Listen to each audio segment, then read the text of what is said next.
Gue sebenarnya udah enak banget untuk jawab pertanyaan ini, khususnya dari bocil-bocil TikTok yang nanya dan juga komen di TikTok gue. Pertanyaannya itu kira-kira kayak gini, Bang, lebih bagus 4x12 atau 2 set sampai failure? Bang, latihan pakai metode Mike Mentzer itu worth it nggak sih Bang? Atau efektif nggak sih Bang? Jadi di video kali ini gue akan jelasin semua detailnya terkait dari latihan high intensity training atau latihan sampai failure.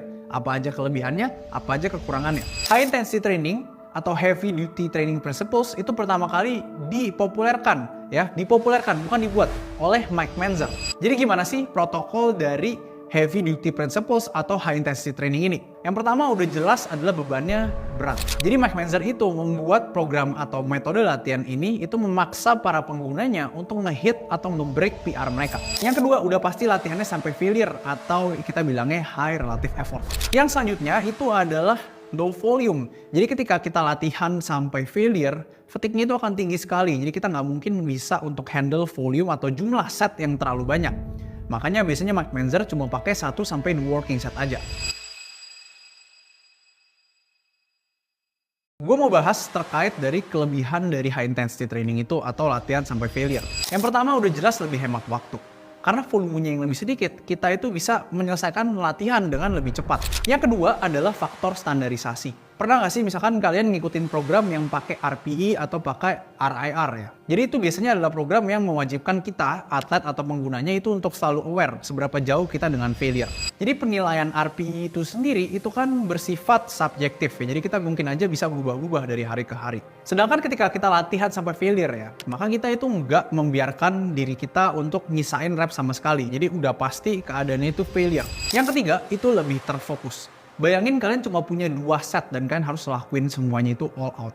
Maka banyak dari orang yang mungkin latihannya biasanya 5 set, 6 set, 7 set, itu jadi lebih fokus untuk benar-benar keluarin tenaga mereka pada set yang ada.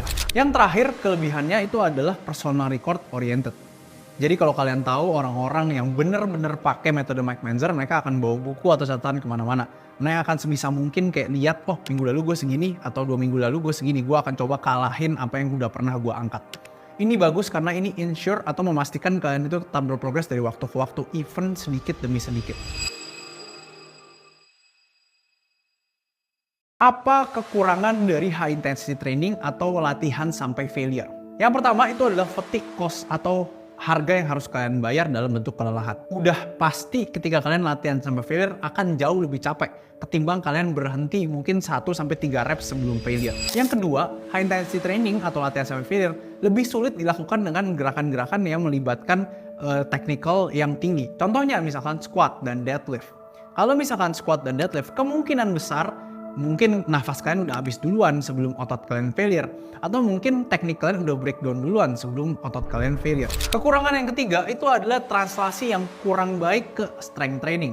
Kalau tujuan kalian itu adalah untuk kekuatan, dari jurnal yang udah gue baca hampir semuanya menyatakan bahwa akan lebih baik jika kita latihan tidak sampai failure tapi mendekati failure aja. Kekurangan hit yang keempat itu adalah volumenya yang terlalu sedikit. Jadi seperti yang kalian tahu, volume dari high intensity training itu akan sedikit. Dan untuk beberapa orang ya, mungkin di otot-otot tertentu mereka butuh volume yang lebih tinggi. Mungkin 5 set, 6 set, 7 set. Kalau kalian ikutin cuma 2 set doang, menurut gue otot kalian gak akan berkembang secara maksimal. Kelemahan hit yang terakhir itu adalah mentally demanding. Kalian penasaran gak sih kenapa Mike Mentzer itu bisa dengan baik menggunakan metode ini? Jawabannya adalah Mike Mentzer itu menggunakan suatu kompon terlarang atau kita bisa bilang drugs. Jadi itu yang membuat Mike Mentzer ini sangat-sangat bisa untuk nge-push dirinya sampai failure. Yang mungkin beberapa dari kita itu nggak bisa karena kita nggak bisa mempunyai kapasitas mental yang sekuat atau setangguh Mike Mentzer.